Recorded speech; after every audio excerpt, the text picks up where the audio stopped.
स्वागत। आज हम कॉमेडियन बर्ट क्राइशर और जे शेट्टी के बीच हुई एक दिलचस्प बातचीत पर गहराई से बात कर रहे हैं। हाँ, बर्ट क्राइशर जो अपनी द मशीन कहानी के लिए बहुत फेमस है। बिल्कुल, और उनका वो एकदम बिंदास पार्टी वाला अंदाज। लेकिन इस इंटरव्यू में ना उनके कुछ और पहलू सामने आते हैं। सही कहा।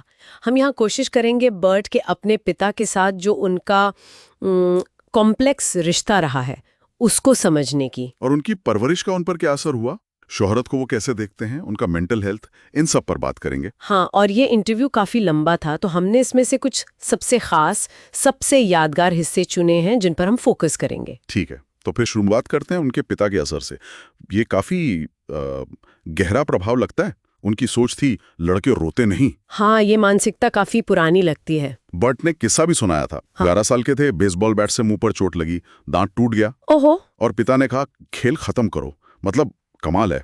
और वो कहावत भी थी उनकी, ईट शिट कैश चेक्स। हाँ, अपमान सहो और पैसे कमाओ। बहुत सीधी बात। लेकिन दिलचस्प ये है कि ये सख्ती बाद में थोड़ी बदली। अच्छा, कैसे? बर्ट बताते हैं कि उनके पिता पहली बार रोए थे जब बर्ट फ्लोरिडा स्टेट ग्रेजुएशन में फेल हो गए थे। तो मतलब चिंता तो थी। बिल्कुल, शायद वो दिखा नहीं पाते थे। और फिर वो एक और वाकया हुआ जब दोनों ने गलती से वो मारिजुआना एडिबल खा लिया था। हाँ, मैंने सुना। तब बर्ट ने पूछा था उनसे, हाँ, क्या आप मुझे पसंद क्यों नहीं करते?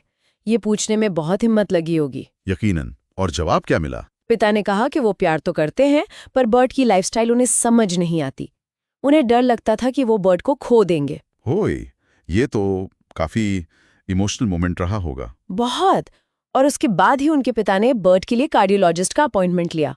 रिश्ते में थोड़ी नरमी आई। लेकिन फिर भी जब सालों बाद पिता ने बर्ट को स्टैंड अप करते देखा, हाँ, बर्ट को लगा कि वो अब भी पूरी तरह से सहज नहीं है। तो ये जो तनाव था, ये सिर्फ पुरानी सोच थी या बर्ट की लाइफस्टाइल का भी इसमें हाथ था? मुझे लगता है दोनों का मिक्स था।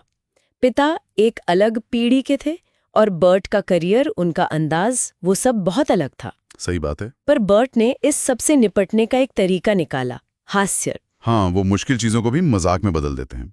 जैसे अपनी दादी के अंतिम संस्कार वाला किस्सा। वो थोड़ा अजीब जरूर है, पर शायद यही उनका कोपिंग मैकेनिज्म है। हाँ, हंस पड़े थे जब पिता ने कहा कि ताबूत में दादी का मुस्कुराना डरावना लगेगा। बिल्कुल। और ये सिर्फ बाहरी बातों के लिए नहीं है। उन्होंने अपनी एंजाइटी, ओसीडी, वो जो इंट्रूसिव थॉट्स होते हैं, हाँ, अनचाहे ख्याल, उन सब के बारे में भी खुलकर बात की। उनका फंडा है आज को कल से थोड़ा बेहतर करो। ये ईमानदारी उनकी कॉमेडी में भी झलकती है। और रिश्तों में भी। उनकी पत्नी, बेटियां, वो भी उनके साथ मजाक करती हैं, बेबी वॉलरस बुलाती हैं। हाँ। और ये भी सच है कि वो हमेशा अपने पिता की मंजूरी चाहते थे। हाँ, ये बात उन्होंने मानी है। जब विल स्मिथ ने उन्हें डिस्कवर किया, वो बड़ा कॉन्ट्रैक्ट मिला, तब पहली बार पिता चुप रह गए थे। शायद वो उनके लिए एक वैलिडेशन था। बिल्कुल, करियर में भी और शायद पिता की नजरों में भी। और उनका वो बिना शर्ट के परफॉर्म करना, हाँ, सलाह के बावजूद, वो भी शायद इसी प्रामाणिकता का हिस्सा है। हाँ, एक तरह से उनकी पहचान बन गया है वो। और इसमें उनकी पत्नी लीन का भी बड़ा रोल है। हाँ, लीन का जिक्र जरूरी है। बर्ट कहते हैं उनका रिश्ता मजाक और हंसी पर टिका है। वो ना सिर्फ सपोर्ट करती हैं बल्कि उनकी कॉमेडी में शामिल भी होती हैं। ये अच्छी बात है। और बेटियों पर शोहरत का असर, वो भी एक पहलू है। हाँ, बर्ट ने बताया कि बेटियां कभी कभी असहज हो जाती हैं। वो कोशिश करते हैं कि उन्हें नॉर्मल लाइफ दे सके। तो ये संतुलन बनाना पड़ता है, पब्लिक इमेज और निजी जिंदगी के बीच। बिल्कुल। तो कुल मिला के बर्ट की कहानी सिर्फ एक पार्टी करने वाले मजेदार आदमी की नहीं है। नहीं, बिल्कुल नहीं। उसके पीछे एक संवेदनशील इंसान है जो स्वीकृति चाहता है, अपने अंदर की लड़ाइयां लड़ रहा है। सही कहा। पिता के साथ उनका वो रिश्ता जो धीरे धीरे बदला और दर्द को हंसी में बदलने की उनकी जो काबिलियत है, वो वाकई सोचने पर मजबूर करती है। हाँ, ये दिखाता है कि लोगों की बाहरी छवि के पीछे कितनी गहरी और उलझी हुई कहानियां हो सकती हैं। बिल्कुल। और ये सवाल भी उठता है कि क्या हम हमेशा बाहरी दुनिया की मंजूरी और अपनी अंदर की सच्चाई, अपनी कमजोरियों को स्वीकार करने के बीच एक कश्मकश में रहते हैं?